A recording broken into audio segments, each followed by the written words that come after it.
దిల్కుష్ పరాటాని చాలా ఈజీగా ఒక 10 నిమిషాల్లో రెడీ చేసేసుకోవచ్చు. దీనికోసం ముందుగా ఒక ప్లేట్ తీసుకుని అందులోకి టూటీ ఫ్రూటీ, ఒక పావు కప్పు వరకు ఎండు కొబ్బరి తురుము, ఒక 2 స్పూన్ల వరకు డ్రై ఫ్రూట్స్, ఒక పావు కప్పు వరకు షుగర్, కొద్దిగా యాలకుల పొడి వేసుకుని అంతా కూడా మిక్స్ చేసేసుకుని పక్కన పెట్టేసుకోండి. ఇప్పుడు చపాతీ పిండి తీసుకుని చిన్న చిన్న ముద్దలాగా చేసేసుకుని చపాతీలాగా ఒత్తుకోండి. కావాలంటే మీరు మైదా పిండితో కూడా చేసుకోవచ్చు. నేను హెల్త్కి మంచిదని చెప్పేసి గోధుమ పిండితో చేసుకుంటున్నాను. చపాతీలాగా ఇలా ఒత్తేసుకుని పక్కన పెట్టుకోండి.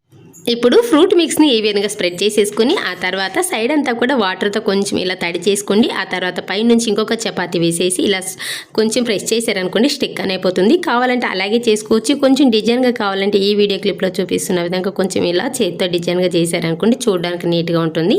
ఆ తర్వాత స్టవ్ ఆన్ చేసేసుకుని పెనం బాగా వేడైన తర్వాత కొద్దిగా నెయ్యి వేసుకుని అటు ఇటు తిప్పుకుంటూ మంచి కలర్ వచ్చేంత వరకు కాల్చుకుని తీసేసుకోవడం. అంతే, చాలా ఈజీగా ఒక 5 నిమిషాల్లో దిల్కుష్ని అయితే రెడీ చేసేసుకోవచ్చు. నచ్చితే మీరు కూడా ట్రై చేయండి.